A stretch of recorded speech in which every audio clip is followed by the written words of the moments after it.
हरि ओम नमो भगवते वासुदेवाय। श्री ओम नमो भगवते वासुदेवाय। खा जाते हैं आप मुझे मारने के लिए, फिर से इस नदी में क्यों छोड़ रहे हैं? मैं भय से व्याकुल हुई जा रही हूँ। सत्यव्रत नहीं जानते थे कि स्वयं भगवान ही उन पर कृपा करने के लिए मछली रूप में पधारे हैं।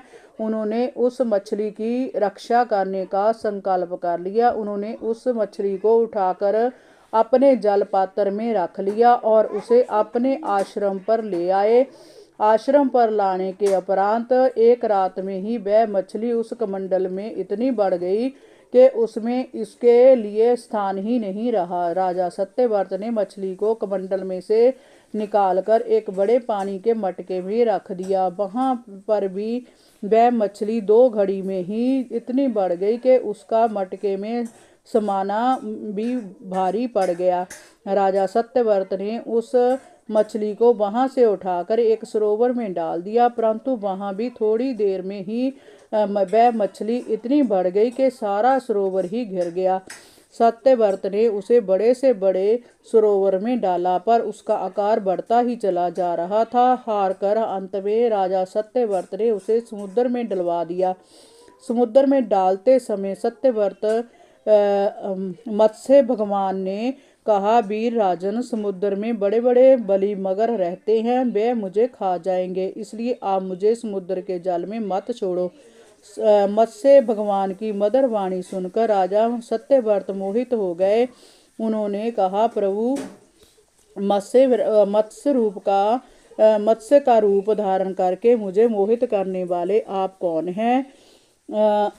आपने एक ही दिन में 400 कोस 800 मील के विस्तार वाले सरोवर को घेर लिया। ऐसी शक्ति रखने वाले किसी जीव के बारे में मैंने आज तक नहीं सुना। अवश्य आप सर्वशक्तिशाली और अविनाशी ईश्वर श्री हरि हैं।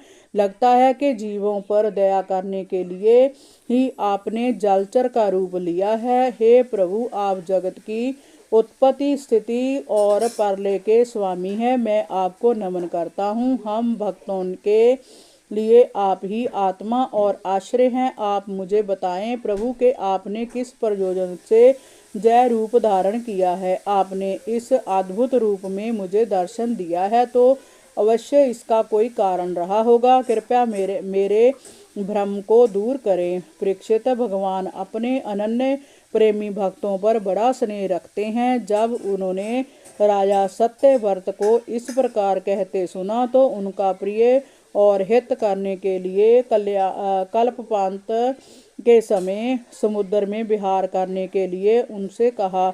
भगवान ने कहा, सत्यव्रत, आज से 7वें दिन भूलोक सहित तीनों लोक समुद्र में डूब जाएंगे। उस समय जब तीनों लोक डूबने लगेंगे तब मेरी प्रेरणा से तुम्हारे पास एक बड़ी नौका आएगी। उस समय तुम समस्त प्राणियों के सूक्ष्म शरीरों को लेकर सप्तऋषियों के साथ उस नौका पर चढ़ जाना। अपने साथ धान्य और अनाज के दानों के बीज रखना। उस समय सर्वत्र एकमात्र महासागर ही लहराता हुआ दिखाई देगा। चारों ओर गहरा अंधकार होगा। केवल ऋषियों की दिव्य ज्योति के सहारे ही चारों ओर देखना और नाव पर चढ़कर सर्वत्र विचरण करना। मन में किसी प्रकार का भी क्लेश, विकलता और भय मत लाना। जब प्रचंड झंझावात के कारण नाव डगमगाने लगेगी तब मैं वहां आऊंगा। उस समय बासुकीनाग के द्वारा तुम उस नौका को मेरे सिंग से बांध देना। सत्यव्रत, जब एक ब्रह्मा जी की रात रहेगी तब तक मैं ऋषियों के साथ तुम्हें उस नाव में बैठाकर ढोता रहूंगा। उस समय तुम जो भी प्रश्न करोगे मैं उसका उत्तर दूंगा। मेरे उपदेश से तुम्हारे हृदय में पर ब्रह्म की वास्तविक महिमा उदय हो जाएगी और तुम ठीक प्रकार से उसे समझ जाओगे। ऐसा कहकर भगवान अंतर ध्यान हो गए। परीक्षित, राजऋषि सत्यव्रत कुशा के आसन पर पूर्व की ओर मुख करके बैठ गए और सत्य रूप भगवान का चिंतन करने लगे। 7 दिन बाद परले काल आ गया। समुद्र ने अपनी मर्यादा छोड़ दी। आकाश से प्रलयंकारी भयानक मेघ तेज वर्षा करने के लगे। देखते देखते सारी पृथ्वी डूबने लगी। तभी राजा सत्यव्रत ने एक विशाल नौका को अपनी ओर आते देखा। तब वह धान्य तथा अन्य बीजों को लेकर सप्तऋषियों के साथ उस पर सवार हो गए। सप्तऋषियों ने बड़े प्रेम से राजा सत्यव्रत से कहा, राजन, तुम भगवान का ध्यान करो, वह ही तो हमें इस संकट से बचाएंगे और हमारा कल्याण करेंगे। उनकी आज्ञा से राजा ने भगवान का ध्यान किया। उसी समय उस महान समुद्र में से मत्स्य के रूप में भगवान प्रकट हुए। मत्स्य भगवान का शरीर स्वर्णमय आभा से युक्त था और उनके शरीर का विस्तार 4 लाख कोस था। उनके मस्तक पर एक बड़ा भारी सिंह था।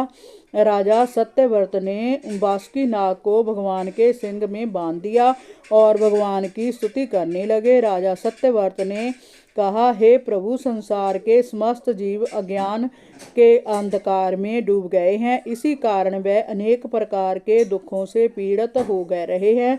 आपकी कृपा से जब वे आपकी शरण में पहुंच जाते हैं तब वे आपको प्राप्त कर लेते हैं। इसलिए हमें संसार के इस बंधन से छुड़ाकर आप हमें मुक्ति प्रदान करें और परले की इस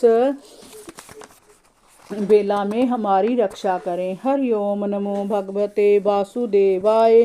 श्री ओम नमो भगवते वासुदेवाय।